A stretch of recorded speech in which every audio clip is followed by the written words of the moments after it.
Hi, I'm Peyton Dale and I am your friendly neighborhood wardrobe stylist. Welcome to the Peyton Project. On this show, I'm going to give you all of my tips and my tricks that I've learned over years and years of styling. I'm going to take you behind the scenes with me as I style people's music videos and photo shoots and for every day. And we're also going to be talking to a lot of my personal friends about what makes them tick when it comes to getting dressed in the morning.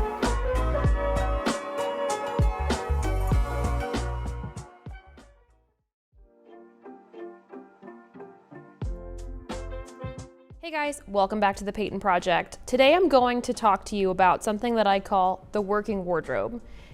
It's kind of like a capsule closet, but I think that a lot of people hear the term capsule closet and they go, it's 10 things, everything's made of hemp, it's all very boring. And in reality, I want you to think about your wardrobe like you would your refrigerator.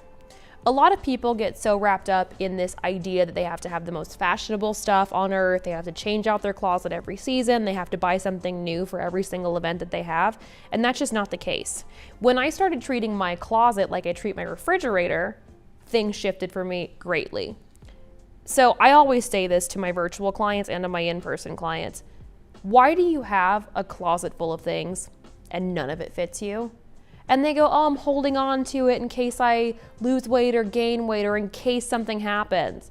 Holding on to clothes that do not fit you is like having a refrigerator full of food and half of it's rotten. Yeah, you have options, but you don't really. And when I start explaining outfits to people in terms of recipes, that's when things start to sink in with them. Last season, I talked about keeping a note section on your phone of things that you know would be really good to have in your closet. Treat that like a grocery list. So when you go out to the mall, you say, oh, I really need a new black t-shirt. I'm gonna make sure that I buy a new black t-shirt. It's kind of like going through your pantry and your fridge and go, okay, what do I want to make this week for lunch? What do I want to make for dinner? Okay, if I want to make chili, I have onions, I have beans, I don't have any of the other stuff that goes with it. I need tomatoes. So if you're looking at your wardrobe going, I'd really like to have a fun outfit built around this skirt. I've got the skirt, but I've got nothing else. You can then go out to the mall looking for things in mind to match your skirt. What we end up doing when we go shopping without a recipe or an idea of what we're looking for is we end up buying the same thing over and over and over again, or worse. If we don't like to go shopping at all, we look at an already overflowing wardrobe and go, I've got options, I'll be fine, no big deal. And then something rolls around. Someone says, hey, do you want to go to this concert? I have a backstage pass. Or do you want to go see this movie or try this new restaurant? Or you have to go to a surprise wedding or some other event. And you go, yeah, I've got stuff I can wear. And the day of the event rolls around and you go through your closet and nothing fits, or you don't actually like anything. Then you end up going to the mall last minute, rushing and buying whatever fits and just kind of settling for it. And that's how you get a closet full of stuff that you don't actually like, that you never wear. So here's what I like to do. Go through every single thing in your closet and throw it on your bed. If you throw it on your bed, you're going to have to get it done before you go to bed that night. Or maybe you want to sleep next to a closet, or a closet full of clothes on your bed, no judgment. Go through every single thing. Ask yourself the following questions. Does this garment actually fit me? If the answer is no, it's rotten food. Throw it out, donate it, get rid of it, give it to somebody else that will appreciate it. 2, does this piece of clothing actually serve a purpose? I think we get so wrapped up in the does this spark joy thing that we end up throwing out a lot of things we actually need. I'll give you a hint. If I actually only kept things that sparked joy, I would never own a bra ever again. You gotta have them. Does it serve a purpose? 3, do I actually like this item of clothing? If the answer is, then the answer is no. If it's not a heck yes, it's a heck no. If you don't actually like this, why are you holding on to it? Because someone gave it to you? It's taking up valuable real estate in your closet. Get rid of it. And the last category is close but no cigar. So maybe there is a dress that you bought as an emergency before a wedding and you hate the way that it fits you, but you love the color. Use that as a guideline to when you do go shopping. Make a note section. Make it in the note section on your phone. Like, I like a green dress, but I hate the way this fit me. So when you go out and you see green dresses, you'll know, let me try those on. Let me grab a couple of those and bring them in the dressing room with me. And then when you have everything that kind of fit all of those requirements, hang it up in your closet and take inventory. Okay, well, I need to have a white button up to get me by this outfit. Those are the onions in this recipe. Or I need to make sure that I have a black t-shirt that's gonna go with all my fun pants and jackets, because I'm not able to actually use those in a recipe because I don't have what is going to tie it all together. If you stop getting in your head as clothes or something that go on my body and they have to be perfect all the time, it's just, you gotta eat, you gotta get dressed, treat them the same. That's why I like to create outfit recipes instead of thinking, oh no, I'm gonna have to buy something new every time that I have an event. We're not doing that. We have to get dressed every single day. We gotta eat every day. Let's maximize it. Let's make it the easiest, most effortless thing that we do that day, and let's make sure that our fridge and our closet is well stocked.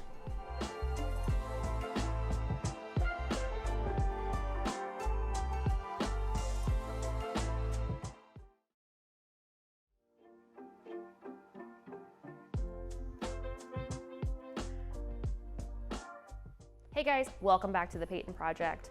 One of the biggest complaints that I hear from women on my TikTok is that there are not enough fashionable, stylish, sustainable plus size options out there on the market. I met this woman named Jessica on Instagram, and she kind of blew my mind. Her line, Everybody Fashion, is not only sustainable and size inclusive, but the pieces are beautifully made, incredibly stylish, and they're all manufactured with care in Portugal. So I reached out to Jessica to see if she'd want to tell us more about how she is funding this size inclusive line, the design elements that are going into it, and just I want to hear about her regular style in general. So I'm so excited to bring you this interview with my new friend, Jessica from Everybody Fashion.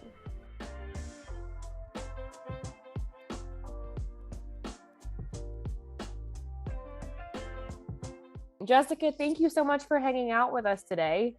Thanks for having me. I'm really excited. So I came across you on TikTok. Yes. And I am very grateful that I did, because you and I both are extremely passionate about size inclusivity and sustainability and all that fun stuff. So tell me a little bit more about how your brand got started. Well, when I moved to Norway, I started gaining weight after my wedding, and I was diagnosed with endometriosis, which is a hereditary reproductive disorder that can slow down your metabolism, and weight gain is one of those symptoms of it. But I noticed that there really wasn't a lot of fashion here that is designed to give confidence and inspire plus size women, which was causing me to, I don't know, have a lot of body dysmorphia, where I looked at myself and just saw this gross, disgusting, unattractive woman, you know?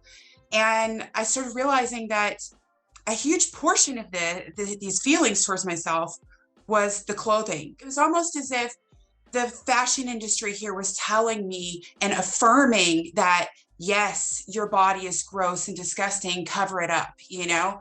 When the pandemic started, you know, I think that a lot of people had a lot of time on their hands all of a sudden. And I ran across this bathing suit on an online shop here in Norway. And lo and behold, they magically had my size. It wasn't black, it was this cool pattern, and I got really excited, and then I clicked to order it, and it sold out in that size. And I just became furious, because this was like the umpteen millionth time that something like this had happened to me, right? And I storm out of the bedroom, and my husband's like, what is happening? Why are you in such a, like, you know, rage? Who hurt you? And I told him, and I said, why don't I just do this? I know the type of clothing that I want to wear. Why not me? Right. I am plus size. I know what this community would like. I know what we need, how the clothing needs to perform. And he, as lovely of a man as he is, he's like, yeah, why not you? If you want something done right, you got to do it yourself, you know? Yeah. What is that expression? Necessity is the mother of invention. Yeah, So exactly. that's where we're at. Exactly. And what I Yeah. also really enjoy, because, we had sat down and talked before, what I really appreciate Mhm. about your line is that it's not these traditionally plus size lines that are offered to people. Yes. You've already thought about these things. You thought about the curve of the body and how things are going to Yeah. fit, and the um, length of things and how that affects people. It's amazing. You've really thought of everything because you've been there. You've been in those Yeah. changing rooms. Yeah. And what I also appreciate about the stuff that you were showing me is that it's got its own style, it's got its own voice, but you also thought about how can other people style these pieces, which is really great. I've tried to make it really versatile and functional for as many people as possible because there is such a great need here. And I think, our motto with this brand is fashion is for everybody, and it's just about not getting too set in your ways with designs and how things should be made, Mm-hmm. and my manufacturer has really learned a lot through this process with me, I think, because I'm really forcing them to break those molds and say, we have to come up with a solution for this that makes it function, and Yeah. we're taking designs that are in straight sizes and making them functional for plus size women. Mm-hmm. Amazing. And then you're also doing this in a way that is sustainable and ethical, which is shocking, because I usually tell my clients, you get, whether it be virtual or in person, Mm-hmm. you can have sustainable or you can have ethical. And then everyone's version of ethical is different. It's like, do you care about Mm-hmm. the people making a fair wage? Do you care about Yeah. the environmental factors and how they affect, everything around us? And you've thought of everything and then done that, which is also Yeah. really impressive for a brand, because typically you have to sacrifice in one or the other, especially when it Mm-hmm. comes to size inclusivity. So I really just applaud you for that. There's no real question there. Just congratulations on doing it, because no one else Appreciate that. has. So what got you into fashion? I started getting into fashion whenever I went into the theater world. I spent 15 years working backstage in the wardrobe arena for a nationally accredited theater in Mississippi, where I'm from. And so that really solidified that. I started getting into makeup and doing editorial photo shoots and things like that. So, I really got kind of a behind the scenes look at, how fashion works. But that's really what got me going in the direction of taking an interest in fashion, because it really is an arena where you can encompass your creativity and your art into your own personal style and share it with the world, without having to feel like, you're not shoving a painting or something in front of somebody's face. It gives people a taste of, this is who I am inside as well. So I think that's really, really fun. I always say it's the only form of art we're legally obligated to buy. We might as well use it to our advantage. Right.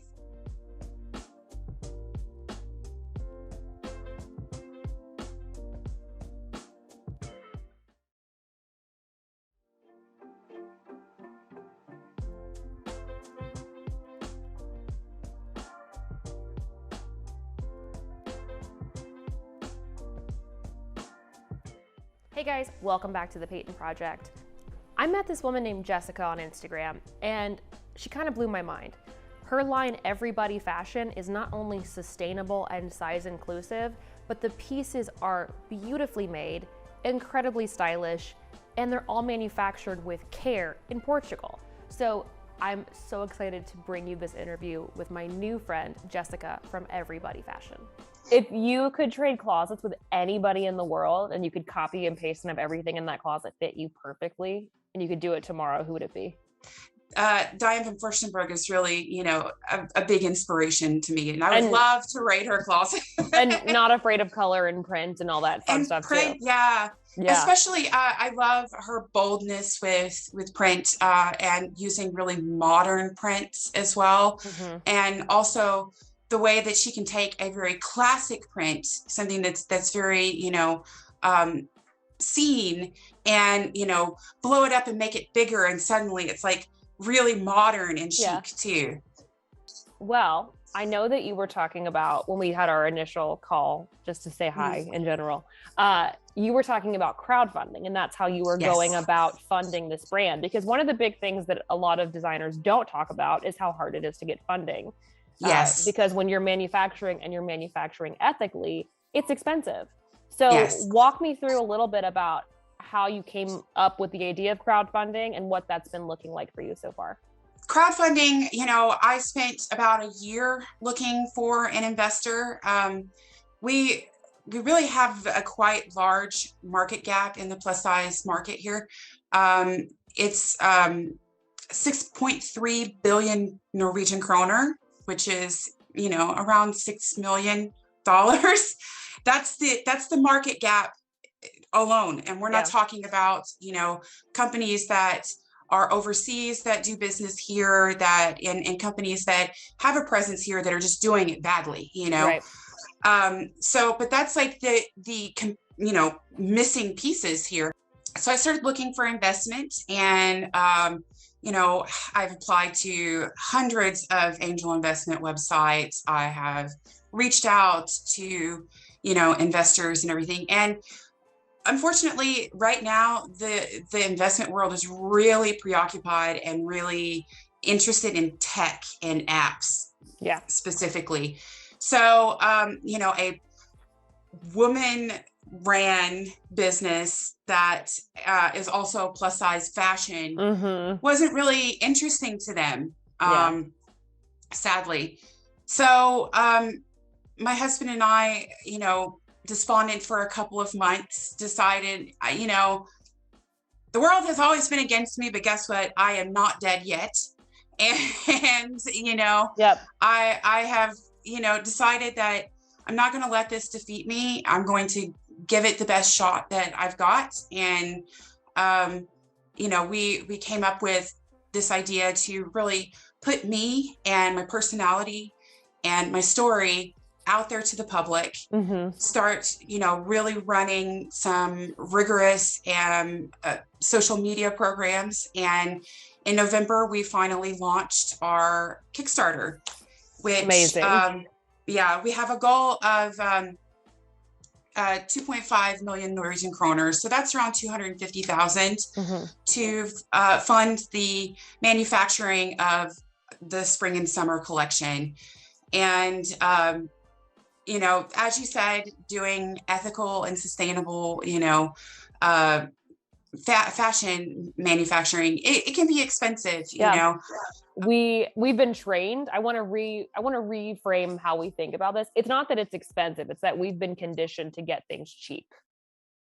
Exactly. And, you really are lacking in quality and in design there, because, they're going to take one design that they've done, and done the pattern making with it, and try to just use it as many Over times and as over again. possible. Yeah. And same with fabrics. They'll buy Ugh, enormous amounts of certain fabrics, and just they'll use try to them make to it. death.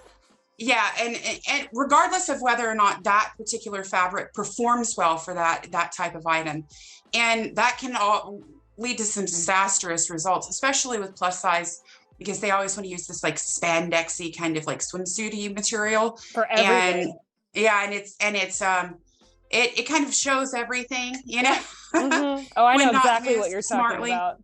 So, So where can everyone find you? Where can we find the crowdfunding? How can we support you and follow your journey? Because I think that what you're doing is so important, and I think there's such a gap in the market for it, and I want everybody to be able to watch you. our crowdfunding you can find in our bio on Instagram, everybodyfashion.no, also on TikTok at everybodyfashion.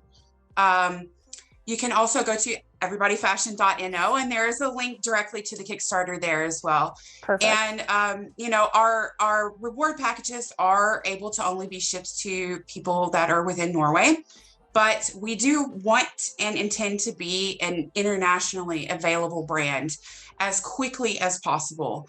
So you know that means that we would appreciate the support from everyone within the plus size community, or people that just want to support us and see us succeed. And if you want to support us, you can go and pledge with no reward as much as you want.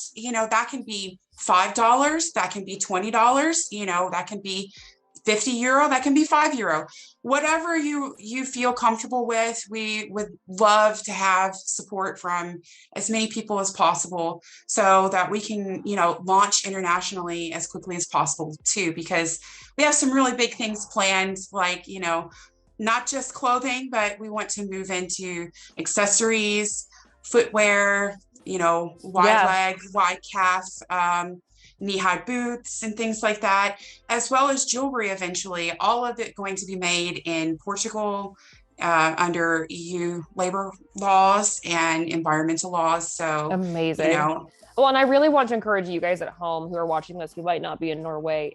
If you have ever struggled in a dressing room, if you've ever had a meltdown, if you've ever been like, why don't things fit me? This is the next step towards the future. And I want you guys to be able to vote with your dollar or your euro or whatever it is about what yeah, you want as a consumer. So even if you can't get the reward package, I really encourage you just donate your latte money for the day. And let's see plus size, ethical, sustainable fashion really thrive, because I looked at the tech packs for this, and the pieces are going to be ones that people will wear for the rest of their lives. They are the yeah, most perfect basics. They're statement pieces that everybody will love. The fabric choices are so smart. The color palette's beautiful. This is what's missing. And instead of being mad and looking outside of these bigger brands, as yeah, consumers, we have the responsibility to tell people what we want. yeah. And this is it. And I'm so excited, and I'm so happy that I got to meet you on TikTok. And I'm just so grateful that you were able to talk to us today. I am too. It's been fun, and I always love, telling more people and spreading the word about our brand. And I really think that we can make a big difference in a lot of people's lives. And I'm so grateful for you to reach out to me as well, and to be here today. Closer for everybody. Let's make it Yeah, happen. yeah. Well, thank you so much for being here. I really appreciate it.